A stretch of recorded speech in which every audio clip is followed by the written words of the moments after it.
આ જીવનસાથીની YouTube channel છે અને હજુ સુધી તમે સબસ્ક્રાઈબ ન કરી તો સબસ્ક્રાઈબ કરો. વિડીયો પૂરેપૂરો જુઓ, સારો લાગે તો લાઈક કરો અને શેર કરો. This call is now Hello. being recorded. હા, મારું સાહેબ બોલો. બોલું છું. સાહેબ આપણે આમાં એક વિડીયો દેવાનો, આપણે બાયોડેટો આપવાનો હે. વિડીયો મૂકો છો યુટ્યુબમાં? હાલો, હા, બોલું. બાયોડેટા મૂકવાનો હતો એના માટે. એટલે યુટ્યુબમાં મૂકું છે એમ? હા, તમારી જાહેરાત આજે આવે છે ને. હા હા. કોણ બોલો છો તમે? મોરબીથી વાત કરું છું. મોરબીથી. હા. શું નામ છે તમારું? મારું નામ વનગરા નિલેશ નટવરલાલ. નિલેશભાઈ. બોલો નિલેશભાઈ, શું કામ કરો છો? હું નર્સિંગ સ્ટાફ છું હોસ્પિટલમાં, રજ હોસ્પિટલ મોરબી. પોતાના માટે જ છે? હા, મારા માટે. અચ્છા અચ્છા. નર્સિંગ સ્ટાફ એટલે નોકરી કરો છો ત્યારે? હા, નોકરી કરું. કાયમી નોકરી છે કે ટેમ્પરરી? ના, કાંઈ નહીં છું, હું 15 વર્ષનો છું. અચ્છા, 15 વર્ષથી નોકરી કરો છો. હા. હા. કેટલો પગાર કેટલો હશે? 25,000. 25,000. હા. હા. ક્યાં આગળ નોકરી ક્યાં છે તમારી?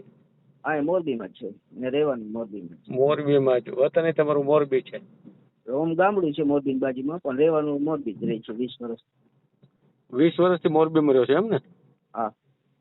હા. ગામડે મકાન, જમીન, પ્લોટ એ બધી ગામડે છે. ને ખેતી? અહીંયા મોરબી ખેતી છે 16 વીઘા, 2 ભાઈ. અચ્છા, 2 ભાઈઓ છો અને 16 વીઘા જમીન છે. હા, નાના ભાઈના મેરેજ થઈ ગયા છે. એ મોરબી યુનિયન બેંકમાં નોકરી કરે છે, ગવર્મેન્ટ યુનિયન બેંક. એમાં નોકરી કરે? Union bank. યુનિયન બેંકમાં. એ કાયમી છે? હા, એ ગવર્મેન્ટ છે. બરાબર. હા. 2 ભાઈ જ છે, બેન નથી. બેન નથી, 2 ભાઈઓ છે. અને મકાન હા, પોતાના છે મોરબીમાં? હા, ફ્લેટ છે રવાપર રોડ ઉપર મોરબી. ફ્લેટ રાખ્યો છે? હા, ફ્લેટ છે. હા. લોન ઉપર છે ને? હા, એ તો લોન છે. હા. કેટલાનો આવ્યો છે? એ આવ્યો તો અમારે ત્યારે અમે લીધો ને 7 વર્ષ પહેલા, 51 લાખમાં આવ્યો હતો. 51 લાખમાં. અત્યારે તેની કિંમત 80-85 ની આસપાસ ગણાય. એમ? રવાપર રોડ ઉપર મોરબીનો પોસ્ટ એરિયો કહેવાય. હે? રવાપરા? રવાપર રોડ એટલે ટૂંકમાં સિરામિક ઉદ્યોગ ને એ બધા પોસ્ટ એરિયો ગણાય મોરબી. આ તમારો વોટ્સએપ નંબર છે? હા, ઓપ્શન. બોલો તો, નંબર બોલો તો. 958 958 65 65 00 00 184. 184. હા. હાલો, આવી ગયું. નિલેશભાઈ ને આખું નામ બોલો તો લખી લઉં જરાક. નિલેશભાઈ વનગરા નિલેશ નટવરલાલ. વનગરા. બરાબર. નિલેશ નટવરલાલ. મોરબી નર્સિંગ. એક સિરામિક ના કારખાનામાં દુકાન છે, એનો ભાગ છે 50%. દુકાન પણ છે એમ ને? હા, સિરામિક ના કારખાનામાં 50% ભાગ છે. સન્ડે હું અહીંયા હોય, સન્ડે હોસ્પિટલે છૂટી હોય મારે, એટલે સન્ડે હું દુકાને જાઉં. એમ? એમાં શું મળતું છે? 20-25 હજાર મહિને મારા ભાગમાં આવે. હે? એમાં હું બનાવું હું? એટલે સિરામિકમાં કારખાનામાં અંદર લેબર હોય ને, એના માટે દુકાન, ચા પાણી કરિયાણું બધું. ટૂંકમાં લેબર ને કે બહાર ન જવું પડે. 250-300 લેબર હોય એક કારખાનામાં. સિરામિકનું મોટું કારખાનું હોય ને, એટલે કારખાના અંદર જ દુકાનની પ્રાઇવેટ જ, એટલે કોઈ લેબર ને બહાર ન જવું પડે કઈ લેવા. એમ? માલ, ચા પાણી કરિયાણું બધું મળી જાય. એમ? ચા પાણીની હોટલ જેવું એમ ને? હા, ટૂંકમાં જનરલ સ્ટોર જેવું બધું મળી જાય, બહાર ન જવું પડે. કઈ કંપની છે? એટલે કયું સિરામિક છે? Shriji ceramic, Shriji world. અચ્છા, એમાં તમારી દુકાન છે એમ ને? હા, એમાં દુકાન છે. પાર્ટનરશીપમાં મારા કાકાનો છોકરો હલાવે, સન્ડે હું જાઉં. તમે રોકાણ કર્યું છે એમાં, બરાબર ને? હા. બરાબર. પછી ઉંમર કેટલી થઈ તમારી? ઉંમર મારે 85 માં જન્મ છે, એટલે 40. 40. હા, તો અગાઉ લગ્ન થયા હશે ને? ના, નથી મેરેજ, અનમેરેજ. એમ નહીં, તમે સરકારી નોકરી કરો, સારો પગાર છે, પાર્ટનરશિપ સરકારી નથી, સરકારી નથી, પ્રાઇવેટ છે હોસ્પિટલમાં. મારો ભાઈ સરકારી, હું તો પ્રાઇવેટમાં હોસ્પિટલમાં જોબ કરું. અચ્છા, nursing પ્રાઇવેટ staff. હોસ્પિટલમાં છે એમ ને? હા પ્રાઇવેટ. ભલે ને, પ્રાઇવેટમાં આપણો 25,000 પગાર તો આવે છે ને તમારે? પણ એમાં શું છે, મારી હાઈટ થોડીક નીચી છે, 5 ને 1 જ છે. અચ્છા, હાઈટ ઓછી છે. હા હાઈટ છે ને થોડુંક એજ નું ડિફરન્સ આવતો હોય એટલે એના હિસાબે. હમ. એવું ન બને. આમ તો આવક હારી હોય ને તો ઊંચાઈ બુચાઈ કોઈ જોતું નથી.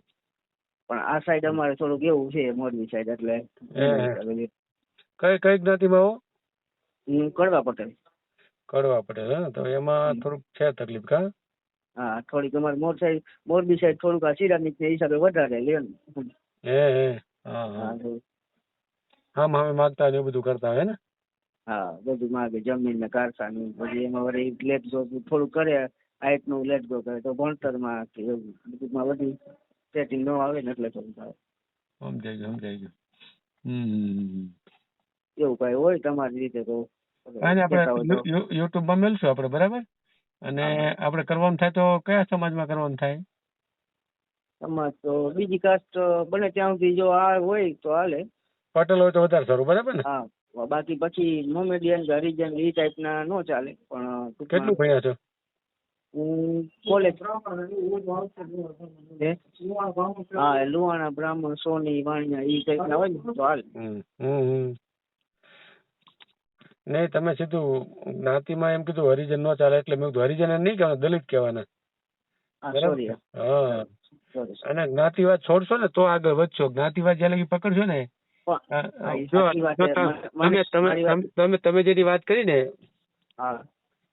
બ્રાહ્મણ, વાણિયા, સોની, બરાબર? એની જે બહેરાઓ આવશે એમાં કઈ હીરા જડેલા નહીં હોય. જે દલિતોની બાયુમાં હોય ઈ જ હોય ઈ બાયુમાં, બરાબર? ના ઈ સવાલ નથી. મારી વાત સાંભળો, જો હું જ્યાં નોકરી કરું છું ને હોસ્પિટલમાં 15 વર્ષ થયા, મારા ભેગો ચાર સ્ટાફ દલિત ના હે. અમને ભેગા જમવા બેસી લ્યો. હા એટલે મને કોઈ તકલીફ નથી. પણ આમાં શું ઘરના નેચર ઈ ટાઈપ ના હોય ને એટલે પછી અમારે થોડુંક ઈ જોવું પડે. બીજું કઈ નહીં, મને કાંઈ વાંધો નથી. હું નાટ્યામાં એનામાં લાલ લોહી, અમારામાં લાલ લોહી. હા બધું લોહી તમે લેવા જાઓ, તમે બીમાર થાવ દવાખાનામાં અને ત્યાં જઈને તમને એમ કે ભાઈ તમારે છે ને 2 બોટલ લોહી ચડાવવું પડશે અને તાત્કાલિક વ્યવસ્થા કરો. નહીં તો આ તમારા વડીલ છે અથવા તો તમારા સ્વજન છે એ ગુજરી જાય તો તમે જયારે લોહી લેવા જાઓ બ્લડ પૂછ્યું તમે કે આમાં દલિત નું લોહી હોય તો નહીં આપતા એમ.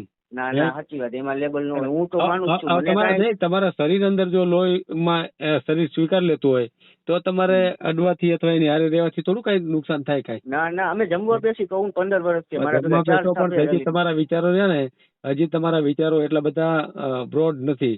નહીં તો તમારે કોઈ પણ જ્ઞાતિ હોય સંસ્કારી છોકરી મળી જાય તો આપણને કઈ વાંધો નથી. તમે એકવાર એક્સેપ્ટ કરી લ્યો ને પછી સમાજને કઈ લેવા દેવા નથી. તમને ગમતું હોય ઉભા રહ્યો. તમારા અત્યારે 40 વર્ષ થઈ ગયા, બરાબર? તો 40 વર્ષ સુધી સમાજ જ કઈ ભાવ પૂછ્યો નથી તમારો? નહીં, તમે સમાજ કરી અને તમે મર્યાદા મર્યો છો. સમાજ શું વાત કરશે, સમાજ નું શું કરવું. હવે સમાજ તો તમારો ભાવ પૂછતો નથી.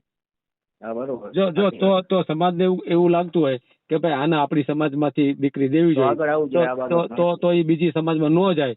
જો સમાજ ને એવું બળતું, આ તો તમારા માટે નહીં, હું દરેક સમાજ માટે વાત કરું છું કે જે સમાજ લાખીને બેઠા છે ને એ લોકોના સમાજના આગેવાનો વિચારવું જોઈએ કે ભાઈ આપણા છોકરાઓ કે આપણી છોકરીઓ બીજા સમાજમાં જાય છે તો એ સમાજમાં જો ન જવા દેવી હોય તો તમે કરી દો ને. તમારે કરવું નથી પણ ટીકા કરવી તમારે. જો તમારે આ તમારે એક સમાજની વાત નથી, દરેક સમાજની વાત છે. એમાં બધો ઊંચો નીચો જે તમે કહો ને એ બધા સમાજ આમાં આવી જાય છે, બરાબર? એ સમાજની બહાર એ લોકો નથી નીકળતા. આ તો હું તો વાત કરું ખાલી કે દલિત ની છોકરી અત્યારે ક્યાંય વિરાટી પડી છે કે તમને મળી જવાની. આ તો હું તો ખાલી એમને એમ કહું છું. પણ એ લોકો એમ વિચારે કે આપણે બીજા સમાજમાં નથી જવું એમ. એટલે દરેક રહ્યો ને જ્ઞાતિના વાડામાં જયારે બંધન થઈ ગયું છે ને એટલે આપણા છોકરા છોકરી ખૂબ હેરાન થાય છે. અને તમે જેમ કહો છો ને એમ દીકરીઓ પણ ઘણા બધા છોકરાઓ લઈને ભાગી જાય છે મોટી ઉંમર થાય છે. એટલે મા બાપ સમાજ કરે, ખારો છોકરો મળે નહીં પછી છેલ્લે શું કરે, દીકરી એની રીતે નિર્ણય લઈ લે.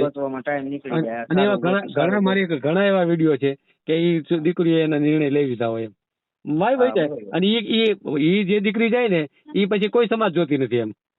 ના અત્યારે સારું સારું કઈ પણ સારું કોને કહેવાય એ નથી ખબર ઈ બધાને. ખબર સારું કોને નથી. કહેવાય? હા બસ એની એક મર્યાદા નથી સાચી. સારું એટલે લિમિટ એની કઈ સારાની કઈ લિમિટ જ નથી કે સુધી સારું કહેવાય.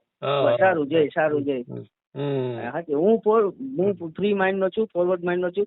મારે શું હોય ઘરે નેચર ઈ ટાઈપ ના હોય ને વળવાણ બધાયના, એટલે પછી મારે ઈ વિચારવું પડે એટલે હું વિચારું. બાકી બીજું હું મને કાંઈ તકલીફ જ નથી. બરોબર ના કાંઈ પણ છતાં તમારી રીતે બરોબર ને ટ્રાય કરજો. હા મોકલો, કાંઈ ફોટો મોકલો તમારો, કાંઈ વાંધો નહીં. બરાબર, આ નંબર માં મોકલું આ તમારે? નંબર મોકલી દો. હા હા ઓકે ઓકે થેન્ક યુ. હા ભલે ભલે. હા વિડીયો પૂરો જોયો હોય તો આ ચેનલને સબસ્ક્રાઈબ કરો, ઓલ સિલેક્ટ કરો, જેથી કરીને તમને બીજા વિડીયો મળતા રહે, અને શેર કરો.